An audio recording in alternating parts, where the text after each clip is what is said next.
welcome to another edition of Power Core Productions and Podcastings.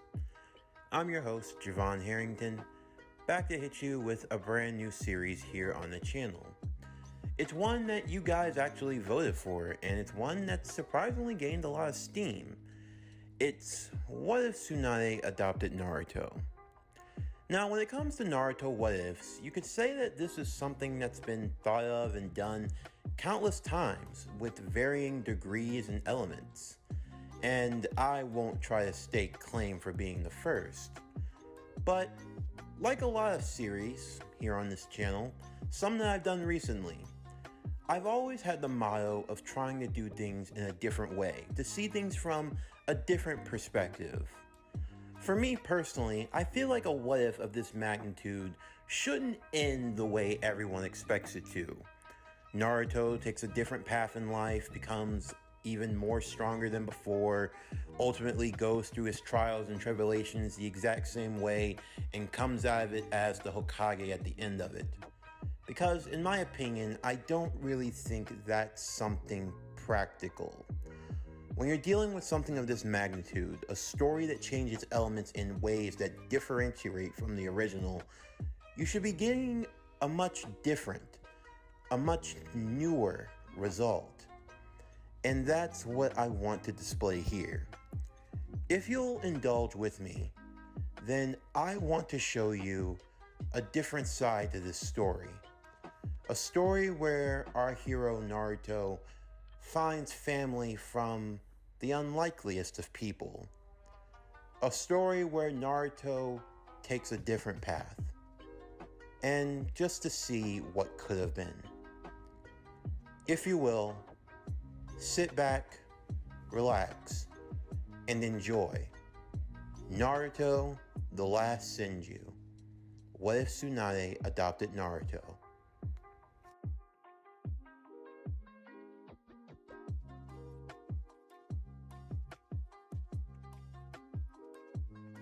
It had been a week since the fourth Hokage met his end. A rain had fallen over the Hidden Leaf village, as if the heavens themselves cried out for the loss of Konoha's yellow flash. The third Hokage looked out of his window, smoking from his pipe. The bags had not yet left under his eyes. He had had many restless nights. Much had to be put back in order in the Hidden Leaf. As he waited, his door would open. Stepping in would be a somber shinobi, his long silver hair tied behind his head, with a scroll on his back, signifying himself as the Toad Sannin, Jiraiya, the former student of the third Hokage, now active Hokage once again. I was surprised you arrived, Jiraiya. But of course, when I heard of the situation, I must say it was not easy news to take. And even more so, that you would ask for me to return here all of a sudden. These are trying times, my pupil. Even more so with what's to come. Minato and Kushina. There would be a silence that fell over the both of them. What was thought to be the future of the Leaf Village had perished just as quickly as it had set itself ablaze. Now there was much uncertainty. Right now the village had to be guided out of the darkness. But there was a potential light. Beside the Hokage's office there was a crib. Inside was a sleeping child. Jiraiya walking over and seeing the whiskers on his cheeks and the familiar yellow hair. He almost couldn't believe it. Is this? His name is Naruto, the son of Minato and Kushina. He survived. Yes, but there is more to it than that. the Nine Tails, Jiraiya would say. So you're aware of his status as a Jinchuriki. The key to the seal, it was summoned to me by one of the toads. Minato had sent it. I was still trying to make sense of it all, but I have the understanding. This boy contains the nine-tailed fox. Yes. He should be seen as a hero. He is the only one who could have kept the Nine Tails at bay. However, many in the village will not see it that way, I am assured. But if they know the truth, it will not bring back the dead, Jiraiya. Even if the people knew the truth, they have anger and sadness in their hearts. Their blame will have to turn to someone. And the only one who could bear the ire of that pain will in all likelihood be this boy. I can protect him to the best of my ability, but even still, nothing is guaranteed. I called you here because I had hoped that maybe you could look after him. You know very well that I can't. Not with what I currently do for the village. My spy network, all the information that you need. It would all cease if I had to take time to raise the boy. And I'm still tracking the whereabouts of those who could potentially do harm to the village. I am very much aware of that. Of course, it would be ideal if you could become Hokage. And you know I can't do that either. Minato had long since surpassed me.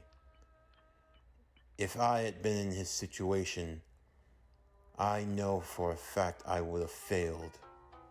I'm not what Konoha needs. Even still, I could never surpass you. Even now, if we fought, I would lose, I'm assured. Couldn't you look after him? I have to resume active duty as Hokage. It wouldn't be that simple for me. If we're looking for someone to take care of the boy, what about her? Do you mean Lady Tsunade? Of course. She's far off from the village. The boy would be out of the prying eyes of those who could earn his ire. Also, she has ties to the Uzumaki. If the boy would be safe anywhere, it would be with her. Yes, but from what I've heard, she's taken to drinking and gambling. I'm not sure if those are the environment that a young child should be raised. Then maybe you could have someone to help her out. Maybe this could be what she needs to get out of her own darkness. At least we can give it a chance. The third Hokage would nod, and with that, Jiraiya would take the child into his own care. Before long, it would take some time, around a month, but eventually he would find the whereabouts of Tsunade. She was on the outskirts of the Land of Fire, a place far enough that not many shinobi frequented.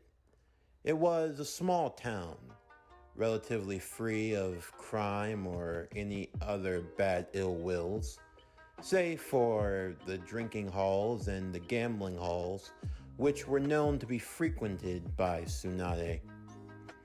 He had managed to find a small cabin in the woods, decently built. As he knocked on the door, a young woman would open it with short black hair. Master Jiraiya! Hey there, Shizune. How you doing? I'm fine. I didn't expect to see you here. How can I... I'm looking for Tsunade. Shizune, who is it? If it's Yushiro again, tell him I'll have his money and... An older woman, in her early 30s, would come walking towards the doorway. She was only sporting a tank top and few undergarments. My, you dress nicely, Tsunade. Tsunade quickly ran and threw on a robe to cover herself better. Jiraiya, what are you doing here? Well, I was just enjoying the show. No need to stop on my... Before he could finish, he would catch a right hook to the face. Jiraiya clutching himself. And I see you haven't lost your monster strength.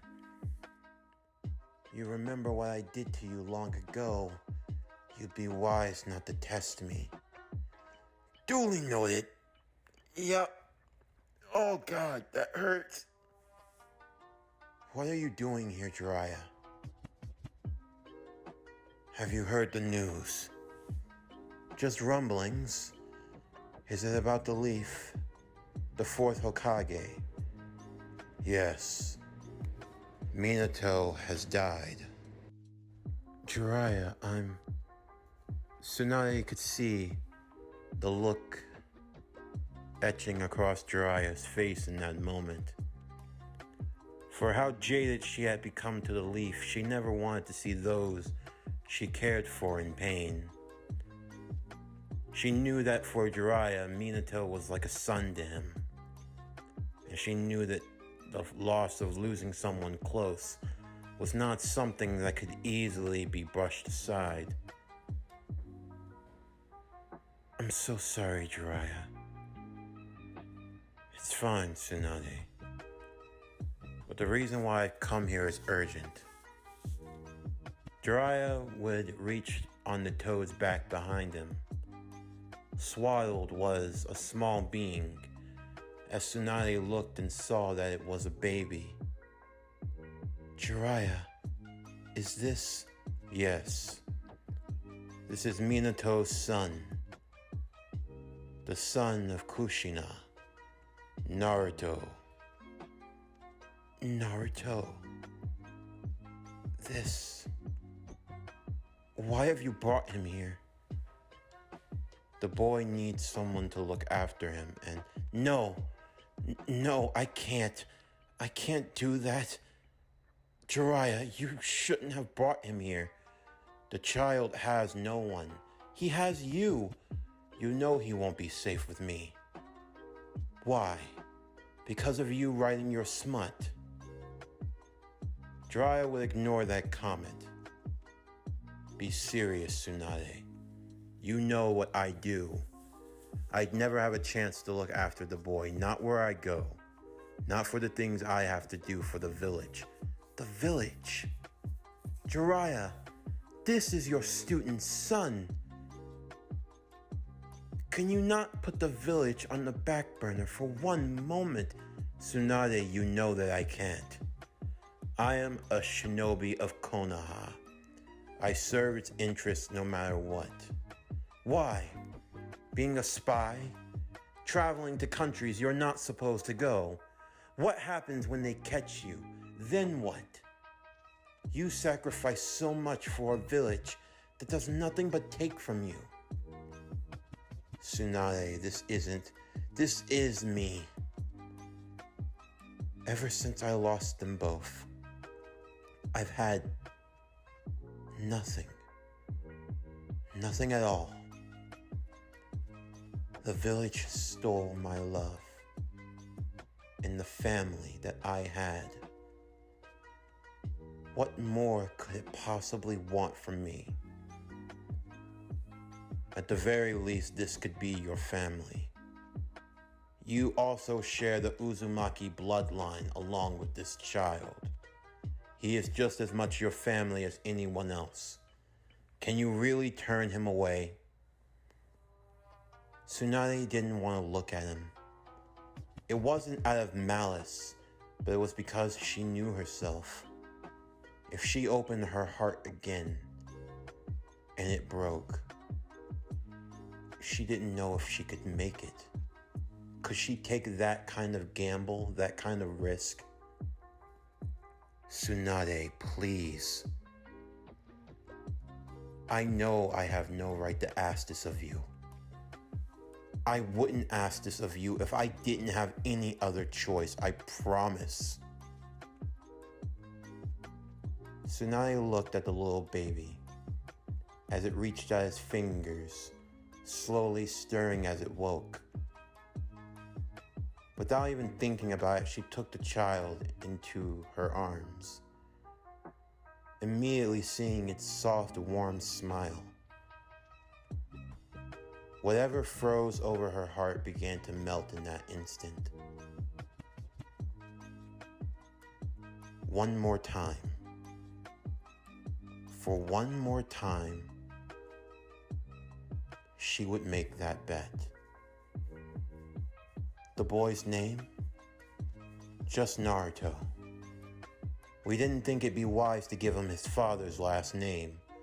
We were considering his mother, but what about you?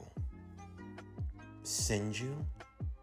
The Uzumaki and the Senju have always had a close relationship. Why not Senju? Naruto Senju. Naruto Senju. Fine. I'll take care of the boy. However, I'm not coming back to the Leaf with him. That's fine.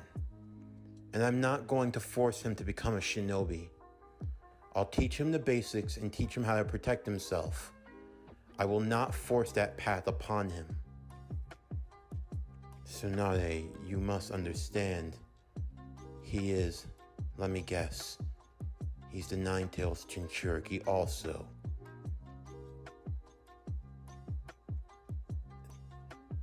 It's fine. I can make do. I know that. However, if you think I'm going to cultivate a weapon for the Leaf, you're wrong. I don't care what you or Master or those damn old cronies think. He is Naruto before he is anything else. Do you understand me? Jiraiya would nod in understanding as Tsunade turned and walked with the child. Things were going to be different this time. No one was going to take advantage of her or her family. He was not going to be a weapon for Konoha or shinobi or anything like that. He was hers before anything. Life for Naruto. Every day had its challenges for Tsunade and Shizune. Taking care of a baby. However, their maternal instincts were more than enough. The boy was showered in love and affection. Oftentimes, he could be found playing in the forest, admiring the nature and the beauty. He was truly happy where he was. His mother, Tsunade, his big sister, Shizune. And there was yet someone else who would arrive. It was a boy dressed in Anbu attire. He had been sent to help watch over the child to protect him. He had his mask on but removed it to reveal a young man with brown hair. My name is... There's no need to give your Anbu name. I know you have a code name now. Yes, I'm Yamato, ma'am. Yamato. I heard about you. Are you the one that... Yes. I'm sorry for what Orochimaru did to you. I've learned to live with it, and I've hoped that my skills could be of some use. How have you taken to my grandfather's ability? It's riveting. I'm no master like he was. But you definitely managed to hold your own. And people do speak highly of you. As the young Anbu would meet with Shizune as she was giving Naruto a bath, she would be surprised to see that someone was here and Yamato as well, seeing someone around his age. Oh, I'm sorry. I didn't mean to startle you. No, I'm fine. I just didn't think, I'm, um, I'm, Shizune. I'm Shizune. Yamato. I'm just here to help out, that's all. You don't have to mind me. No, it's fine. We don't get many guests here at all, so the more the merrier. Tsunade would simply smirk at the two.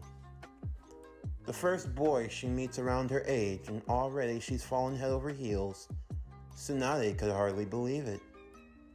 All the same, the four would grow up in the small household together.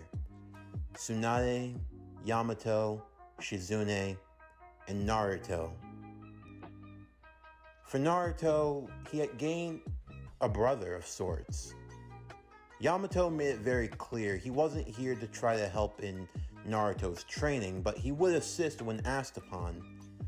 Tsunade made it very clear she didn't want anything forced on the boy at all, and whatever training happened, it would be when she allowed it.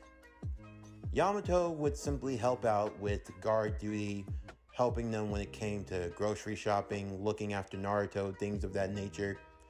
And surprisingly enough, there was a nice steady check coming in. No one would say from where, but it was a certain village that was making sure that their expenses were accommodated for. Shizune and Yamato had to make sure that Tsunade didn't gamble away all of their funds. As Naruto grew, he grew a bigger liking to his family. He loved being around them all. Their home was small, you could say even a little cramped. Things didn't always go the way everyone wanted it to. An occasional argument broke out here and there. However, it was nothing that wasn't quickly patched over. No, this was the true feeling of family. When asked, they were simply the Senjus. The mother, Tsunade Senju, and her children, Yamato Senju, Shizune Senju, and Naruto Senju. It was around the time that the boy was 7 years old that Tsunade felt the need to tell him. The two of them would go for a walk alone. The sky was shining with stars as they walked towards a lake. The full moon hung over them. Naruto wondered why they were out here. Tsunade making a small campfire as she put the boy's mind at ease. As the two sat together, they had small talk. Tsunade hearing about all the things Naruto had done that day, from playing with Shizune and Yamato, going to the market, going out fishing, and the big fish that he caught. Seeing that wide grin and smile on his face, Tsunade, she saw them in that moment. Dan and Nawaki. It filled her heart, but at the same time broke it a little. Naruto, Tsunade would say, there's something that I feel you should know. Yeah, what is it, Mom? Well, that's the thing. I'm not actually your mother. What do you mean? Well, yes, I've raised you, but I didn't give birth to you, Naruto. You know, like other kids around town that you see. You were dropped off here. Oh, well, where did I... You come from a place known as Konoha, or the village hidden in the leaves. Your parents were ninja, but sadly they died the night of your birth. Oh. Well, I'm sorry, Naruto. It's just... Someday you might wonder. You might ask questions, and I figure I never want to lie to you. I understand I can't really be the...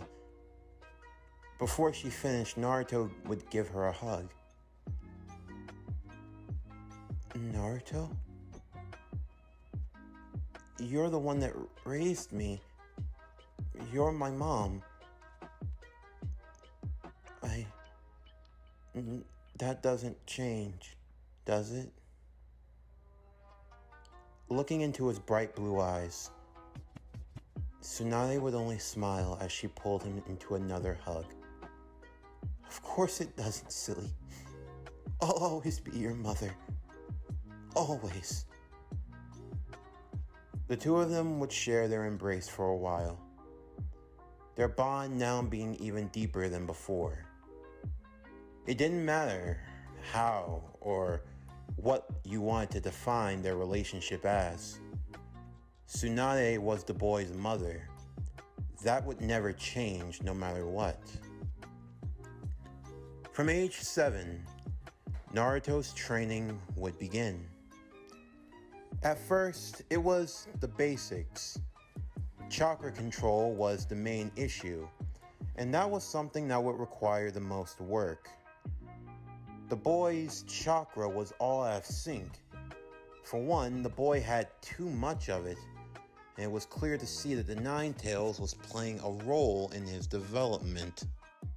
However, thanks to Naruto having one-on-one training, and with assistance from Yamato as well as Shizune, they were able to figure a way out to help Naruto with his chakra control.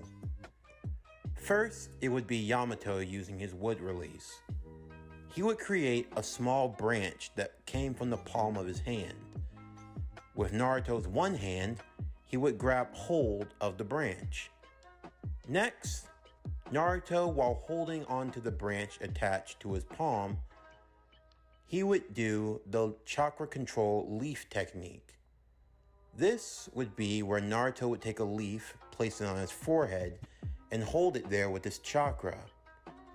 If he used too much chakra, then the leaf would crumble up on his forehead. If he used too little, it wouldn't stick at all. For Naruto, he had to gauge how much chakra he had to use. A better way to describe this was like Naruto was a big body of water. He had to fill a small glass with his water.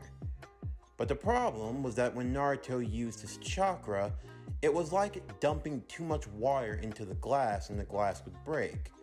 However, he wasn't dumping enough chakra, or water as it were, to fill the glass.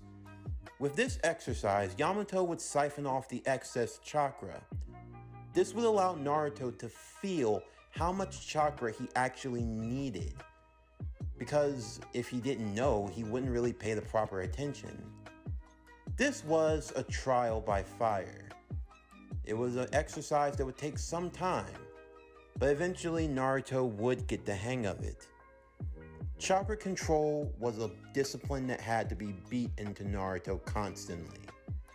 It was something that could only be done with repetition.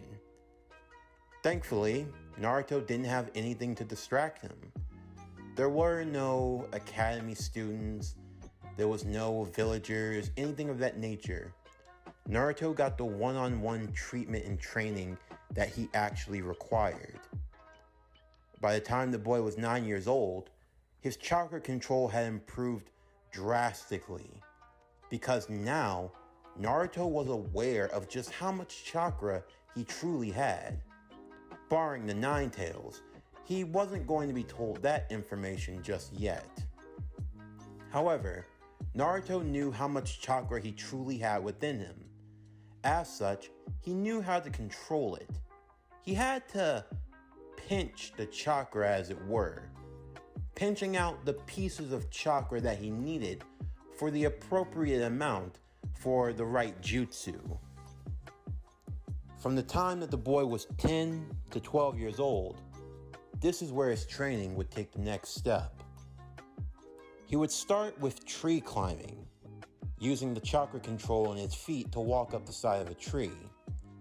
Once he had gotten that, he was able to learn water walking. These were exercises that he did every day. Chakra control was like riding a bike, but it was like riding a bike every day to make sure you didn't lose the skill. For Naruto, chakra control wasn't something that could be overlooked. It had to come to him like it was breathing. It had to be something so natural. It had to be something that was second nature to him before anything else. That's why a year was spent with Naruto just walking up and down trees in the morning and walking back and forth across the lake in the afternoon. It had to get to a point where Naruto found it tedious to even try. That was to show how good his chakra control was. It had to get to a point where it was like second nature. It had to become as simple as the way he lived his life. It had to get to a point where Naruto didn't even think about it. He could just walk up and down a tree with ease or walk across the lake back and forth without even thinking twice. That's how seamless it had to become. Eventually, once Naruto figured that out, it was where his next stage of training could be exposed tenfold. He would learn the basics of medical ninjutsu from Tsunade as well as Shizune. This wasn't anything too out of there. Thankfully, the boy had a good combination of both street smarts and book smarts, because his studying, it didn't have to reflect a grade or anything of that nature. No, Naruto was playing as much as he was studying, but when he studied, it was done in an environment that was conducive for his learning. It allowed him to improve. On top of that, he learned the basics of medical care, learning how to treat a wound, learning how to take care of an issue if it came up. This wasn't anything too grand, but at the very least, he could stitch himself up if he had a cut or a bruise, or if there was something that he had to fix in a hurry. The basics of medical care. He was by no means a master, but he had the basics down packed. On top of that, he learned the basic type of jutsu, substitution, transformation. The clone jutsu still gave him a bit of a problem. With all of the chakra control he had, at the very least he could make 3 standard clones. These were clones that were just illusion without shadow. They were decent, but still, Naruto didn't much care for them. This was where Yamato would make the suggestion. There was a clone technique he could learn, and Tsunade knew it after all. It was the jutsu that her great uncle made, but would she want Naruto to learn it? After mulling it over, Tsunade decided that he could learn the basic technique, that being the Shadow Clone Jutsu. This was not the multi-Shadow Clone Jutsu, so Naruto wouldn't be making 100 of himself, but with regular Shadow Clones, Naruto could make a decent batch, around 10 to 25, give or take or two. This was definitely the better clone technique for Naruto. On top of that, his taijutsu improved dramatically, as well as his chakra enhancement. By the time the boy was 12 years of age, his skills had improved greatly. You could say he was probably beyond the Genin, but at the very least, he was the model of what a Genin should be. Naruto was on cloud 9, and his confidence, it couldn't be brought down for anything. If there was one issue that Tsunade had to deal with, it was her son's overconfidence. The boy had a tendency of believing he was, well, the stuff. Believing that his ish didn't stink, and that outside of the few people that he knew, that there was no one he couldn't take down. However, whenever the two of them sparred, Tsunade was always quick to humble his ego, and it never grew beyond anything too great of an amount. There were also other skills that Naruto had to learn. How to deal with other people, how to live with day-to-day life. And thankfully, Naruto had reached a point where he was at peace with himself. The words or opinions of others, it wasn't going to bother or sway him one way or another. Eventually, the time would come. The time when Naruto would go to the Hidden Leaf. The night before, a big dinner would be held. At first, Naruto assumed that they were all going together, but actually they weren't. Tsunade had made it very clear she had no intentions on going back to the Leaf Village anytime soon. And with Shizune as her attendant, she would be staying by Tsunade's side. It meant Naruto was going back to the Leaf with Yamato. Of course, Naruto wasn't against being a shinobi, but still, he thought that they'd all go together. At least he wanted them to. However, he kind of understood why Tsunade didn't want to go. He wasn't going to force her or anything, but still it made him a bit sad. However, Tsunade would perk him up, telling him that she wouldn't be too far behind. She just had to try to get her nerve together, as was all. As a gift, Naruto was given a new set of clothes. A jumpsuit that was blue and green.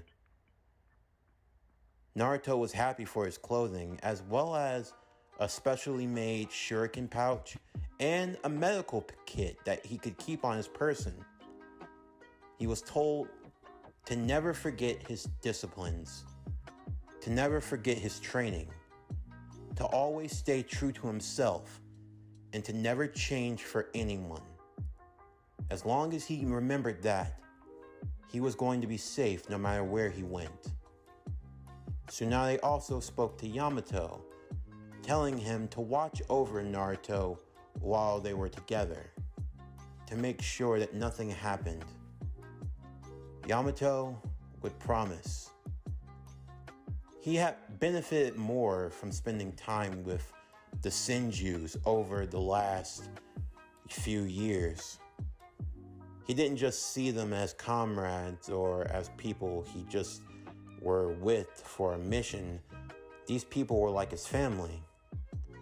Of course, Shizune was the most upset to see Yamato leave, but Yamato promised that he'd visit her again soon enough.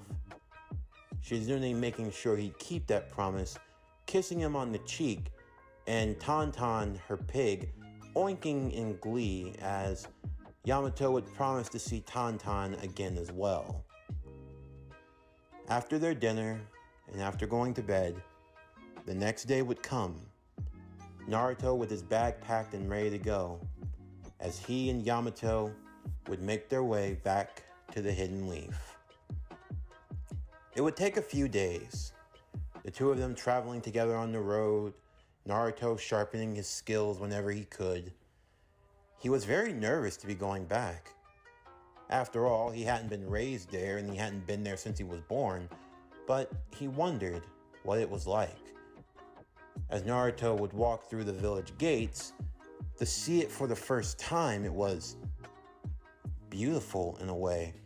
Seeing the great stone faces that were the Kage. But what was Naruto's view of the Kage? He was taught to respect them, yes, but there was no great admiration for them. No, Tsunade was not going to fill her son with the idea of being Hokage. No, that was the one thing she wouldn't do. Because of that, Naruto just had respect for the Hokages, respect for their power and for the position they held, but there was no sense of feeling that he had to be one. No, Naruto would be a ninja, and whatever else came from that, well, he'd figure it out as he went along. But he was in no rush to be or become anything, really. He just wanted to move on to the next stage of his life. Naruto would arrive to the apartment where he would be staying, along with Yamato. Of course, Yamato would have to check in with the Hokage, so Naruto was allowed to walk through the village and, well, see the sights, but to make sure he was on his best behavior. The villagers wouldn't have anything to say to Naruto. He had never been raised there, never done anything there, so there was no concern on their end for him. As Naruto wandered, he would come across one place that piqued his interest. A sweet smell, a great aroma. It was a ramen stand. Of course, Naruto had ramen here and there, but this was different. Ichiraku ramen. Naruto would try it, and it was pretty good. In the meantime, the third Hokage was going over the final results before making the Genin team pairings. When Yamato would arrive, back with Naruto and giving him the news. Of course, he had been kept up to date on everything, and for the most part, the village had managed to recover peacefully. There was no Nine Tails, so there was nothing to worry about. The Nine Tails incident was like something of legend, if it were. It was like a dark taboo that people would just rather not talk about. And since Naruto wasn't raised in the village, they didn't have an embodiment. There was nothing that could physically remind them of their loss. So the people were actually able to process it and, to an extent, get over it in a bit of a better way. They never forgot, mind you, but at the same time, it wasn't at the forefront for them. It wasn't something that it constantly had to be kept for in their memory. The third Hokage would be pleased with the reports about Naruto's progress. He already had the skills of a Genin. There was no need to question that. But hearing just how skilled he was, this piqued his interest. If the boy is this skilled, had he gone to the academy, he probably would have been Rookie of the Year. If you don't mind me asking, Lord Third, who is the Rookie of the Year? It is Sasuke Uchiha. Well, there's no surprise given the name. How has he adjusted since? For the most part, he seems well, although you can never be truly sure. With all of this information to take into account, putting together the Genin teams may be a bit difficult. However, I believe I found the pairings that will work. Have Naruto arrive to the Academy Halls tomorrow morning at 7 a.m. Yamato would nod in understanding before leaving. Before long, Yamato would actually find Naruto at Ichiraku's, and the two of them would share a meal, stating that there were a lot of good places to eat here in Konoha, and that Naruto could try them sometime. Of course, Naruto was really nervous about going to the academy, wondering who he was going to meet, the type of kids he'd be involved with. But Yamato promised him that as long as he minded his manners and stayed sharp, there wasn't anything he couldn't overcome. Naruto just wondered who he'd be meeting with, just wondering who would be standing out. The next morning, Naruto awoke and got dressed. As he headed out, he would make his way to the academy, where all of the other students were gathering as well. He arrived in the classroom and he saw the other kids all gathering together, and they all quickly turned towards him. A child their age that they had never seen before? Just who was this guy? Whispers would begin to echo all throughout the class, and Naruto could tell he was becoming the center of everyone's attention. He just chose to sit far off in the corner of the room and just keep to himself. Of course, one that was staring at him was Sasuke. Who is this guy? Sasuke would say. He's never been with us before, but he's here as if he knows he's supposed to be here. Was he that skilled that he didn't have to train with the rest of us? Now this piqued Sasuke's interest. Before long, Sasuke found himself walking towards where the boy was sitting. Hey you. I said it. Over here. Naruto turned to see the boy in blue and white, standing next to him as he was sitting at his desk. Yeah, what? What's your name? You know, it's customary to give your name first before asking the name of someone else, Naruto would say. My name is Sasuke Uchiha. Now, who are you? My name's Naruto. Naruto Senju. Senju? More people in the class would begin whispering and talking. He was a Senju? Like the first and the second? For Sasuke, that was a name he had heard in passing. One time among his family. And it was not a name that was spoken of in the greatest of wills. The rivalry between the Senju and the Uchiha ran deep. You could say it was the foundation of the Leaf Village itself. And to see two descendants of the great clans standing eye to eye, this definitely got people talking. Among many of the students in the class, there were a few looking on, 3 girls in particular, wondering about Sasuke, as they all had a thing for him, and to a lesser extent, wondering who this blonde-haired boy truly was. The teacher would walk into the class and everyone would take their seats immediately. Iruka, his name. Alright everyone, settle down. Well, I'm glad to see you're all taking an interest in our new student here. You want to introduce yourself? Right. Naruto would stand before the class. My name's Naruto Senju. Nice to meet you all. Nice to meet you as well, Naruto. I know you all are going to have questions, but we have a lot of things to get through, so I'll keep it brief.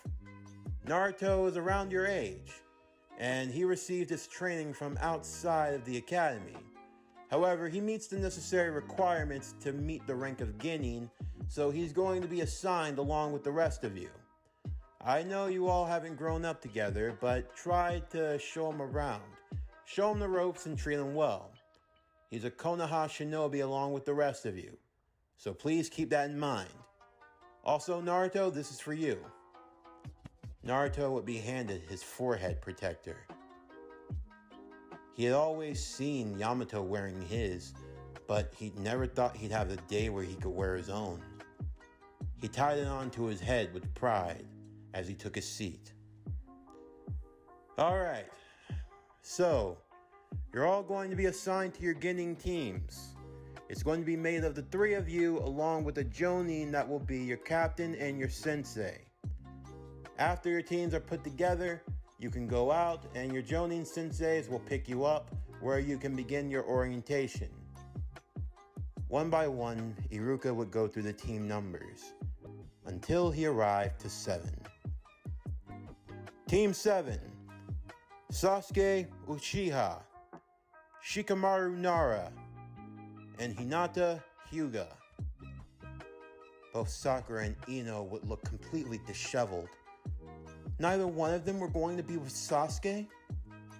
However, one girl was happy, and that was Hinata. But why was Hinata happy to be on a team with Sasuke? Well, you'll have to find out later on. Team 8, Sakura Haruno, Kiba Inuzuka, Choji Akamichi. What? I'm on a team with Fat Ass and the Dog Boy? Who are you calling fat? Choji would say in anger as he scarfed down his 5th bag of potato chips. This was not going to be easy at all. She was Kunoichi of the Year. This wasn't fair. She would have taken the new boy instead, but these two? And finally, Team 10. Ino Yamanaka, Shino Aburame, Naruto Senju. Ino would look over to the 2 boys that would be her teammates. The mystery kid and the bug boy? Well, she could have done worse. At least she wasn't like Billboard Brow. She got stuck with dog breath and fat ass. Although she couldn't make much fun. Of course, She also wondered about Naruto. There was so much mystery to him, so much that she didn't know, so much she wondered if she wanted to know. All the same, the teams had been assembled, and now there was nothing left to do but wait for the person that was going to instruct them. And their Jonin was waiting. Someone who was rather intimidated at the people he'd have to train. He had had some information about the Yamanaka and the Aburame. However, a Senju was a whole other can of worms. He wondered if he'd actually be up for the task, but after finishing his cigarette, he figured he'd have to get involved sooner or later, so there was no point in being reserved. Well, it's nice to meet you all. My name's Asuma Saratobi. I'm going to be your Jonin teacher. You guys hungry? We could go out for some barbecue if you want. Of course, no one objected, but at the same time, no one was overly eager. Their meeting at the barbecue restaurant being rather anticlimactic, to say the least. Asuma hoped that this would be a chance for everyone to break the ice, as it were. A chance for everyone to get to know one another and be more relaxed. So, how about introductions? Anybody want to go first in particular? I'll go. A boy with a coat that covered most of his face and wearing shades would speak up. My name is Shino Aburame. I come from the Aburame clan. I like plants and I like working with my insects. I like training my insects. Oh, great. A bug guy. Ino would just roll her eyes. My name's Ino Yamanaka from the Yamanaka clan. I'd say that my passions are working in my flower shop. It's the one outlet I have when I'm not doing clan training or other responsibilities. Things I dislike? A certain pink-haired girl with a big forehead that won't be named. And then finally they turned to Naruto. My name's Naruto Senju. I was raised pretty far from here with my mom, my sister, and my brother. I like to train. I like to go out, enjoy nature, go for walks. And I just tried it recently, but the ramen here is amazing. Well, that's a start at least. I hope it's going better for the others. And it was going to varying degrees of success. The new Genin teams had now been formed. As their careers as shinobi were beginning to shape up, so too were the destinies that awaited all of them. But what would lie ahead for these new teams? Would they be able to work together and coexist? And what awaited for them as they entered into the shinobi world? This concludes Naruto the Last Senju. What if Tsunade adopted Naruto? Part 1. As always, if you enjoyed today's video and everything else that we have to offer, then please don't forget to like, comment, subscribe, share, and hit that bell for post notifications so you can stay up to date on everything that is PowerCore Productions and Podcastings that has to come out now and in the future. Stay tuned for tomorrow's video as we continue Naruto DxD, Rise of the Dragons. What if Naruto was in High School DxD, Season 2, Part 2. But anyway, that's going to do it for the end of today's video. I'm Javon Harrington with PowerCore Productions and Podcastings, signing off, and I'll see you next time.